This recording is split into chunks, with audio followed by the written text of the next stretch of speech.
सब सीक्वेंस जो ही वहां से देख सकता है। यस यस सब लग जाए तो हमको समझना है कि वो भी वही चीज है और इसी के टर्म्स से बनेगा, ठीक है ना। जैसे सबसेट है ना, तो ओरिजिनल सेट है, उसमें से कुछ एलिमेंट्स को लेके हम लोग जो दूसरा सेट बनाते हैं उसको सबसेट। आगे हम लोग जाएंगे, जब फोर्थ सेमेस्टर में जाएंगे तो मॉडर्न अलजेब्रा आपको पढ़ना है, उसमें है ग्रुप थ्योरी, उसमें है ग्रुप थ्योरी, उसमें आपको पढ़ना है सब, ठीक है ना। वहां भी वही बात, ठीक है। सो यहाँ सब सीक्वेंस पहले हम लोग समझे कि किसी सीक्वेंस का ही सब सीक्वेंस होगा। सपोज कीजिए कि अपने पास एक सीक्वेंस है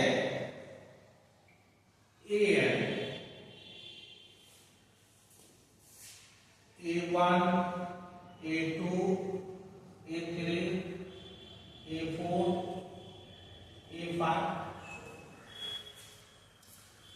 ये एक सीक्वेंस है, इसका क्रम तो ऐसे ही होगा।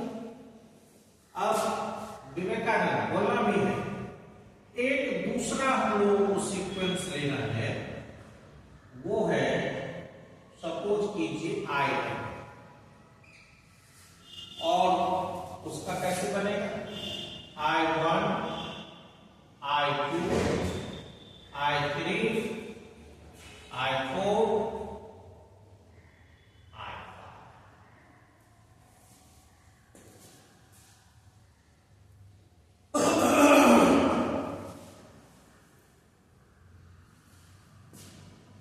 एक सीक्वेंस बनेगा I, यहां से ये सपोज कर लीजिए, इसका नाम देखिए,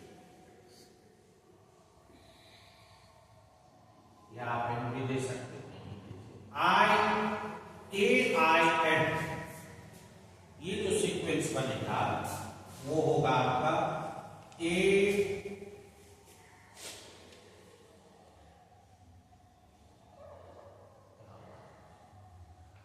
I1, AI2, AI3, AI4,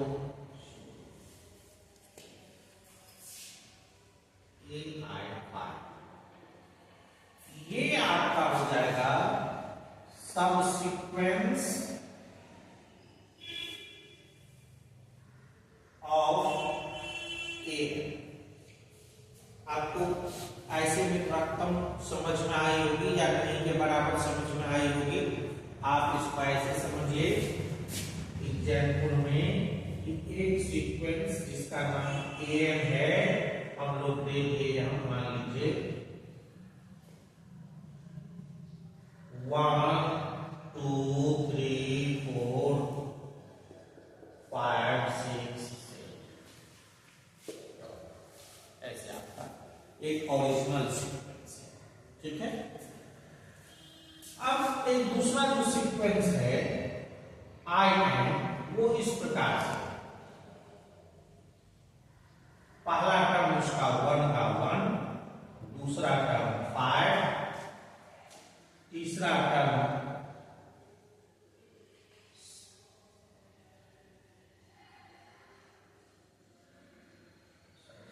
3, इसका 5, इसका 7, ऐसे,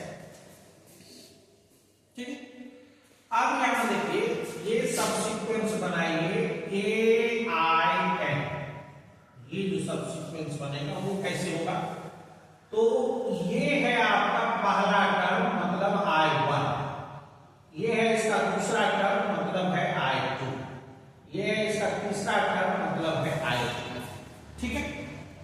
अब यहां आप रखिए, इसका मतलब होगा AI1 होगा ना, पहला टर्म को यही कीजिएगा, AI2, AI3, आपको बताया गया ये सब सीक्वेंस है आपका।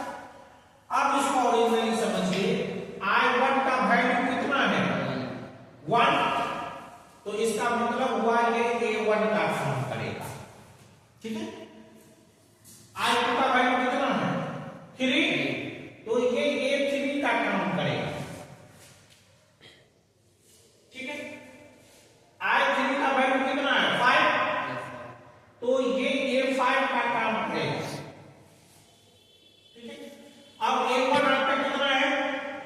ये आपका A1 है, ये A2 है, ये A3 है, ये A4 है, ये A5 है, ये A6 है, ये A7 है ना।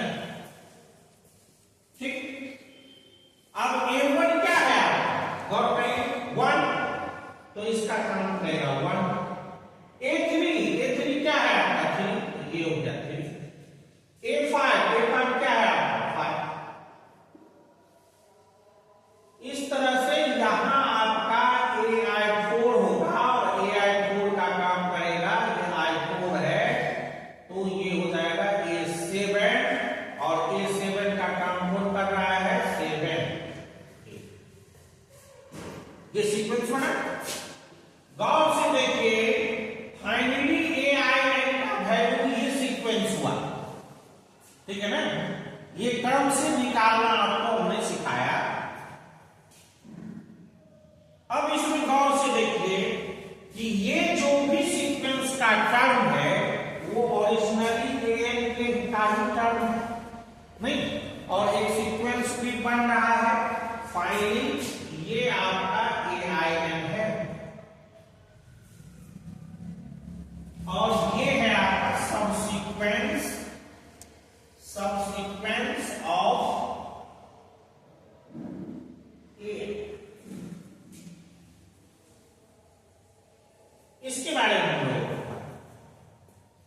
समझ पाए। कहीं दिक्कत हो उससे आप नोट कर लोगे, इसलिए नोट करने की कोई ये नहीं, ठीक है ना। ठीक है, तुम जुड़े हो ना इसमें YouTube से, ठीक है। ठीक है। अब देखो एक दो और हम लोग सब सीक्वेंस निकालना समझ जाए, ठीक है। एक दो और सब सीक्वेंस निकालना समझ जाए।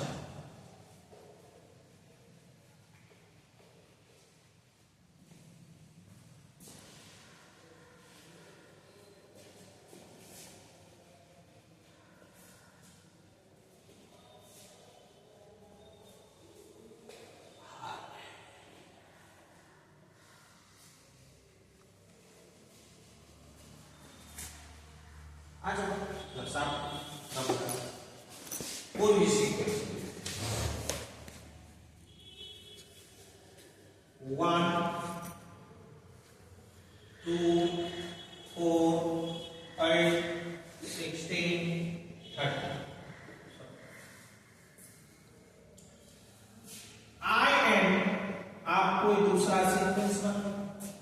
ये देखिए आप बुक को रीड करिएगा, यहां आपको कोई कंफ्यूजन नहीं हो कि यहां K दिया रहता है, यहां K दिया रहता है, कहीं N दिया रहता है। आप K लिखे कि N लिखे वो नेचुरल नंबर है ना। अब इसका I1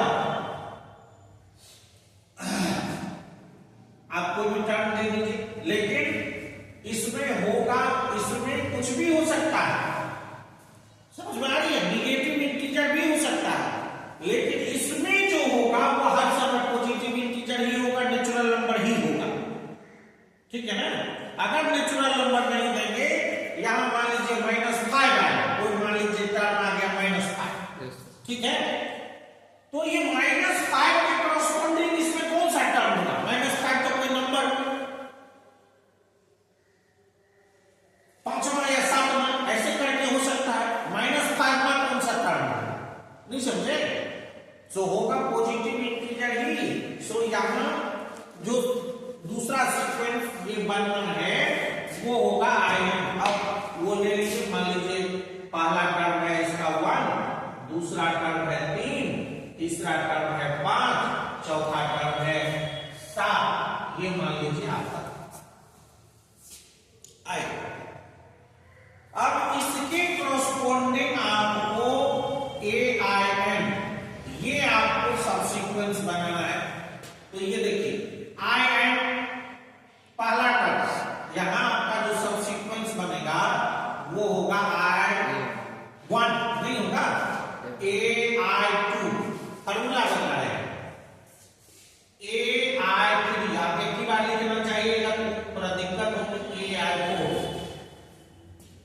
अब देखिए ये है आपका I1 है ना, ये है आपका I2 ये है आपका I3, ये है आपका I4।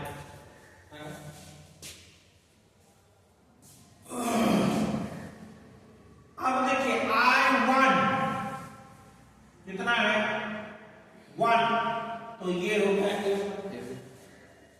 I2 कितना है 3, तो ये हो गया A3। I3 कितना है तो 5, तो ये हो गया A5। I4 कितना है 7, तो ये हो गया A7। अब गौर से देखिए A1 क्या है 1, तो ये हो गया 1।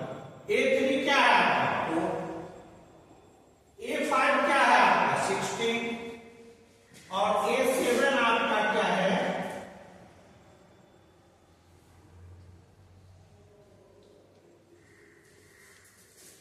ये आपका सबसीक्वेंस बना, सबसीक्वेंस ऑफ एन।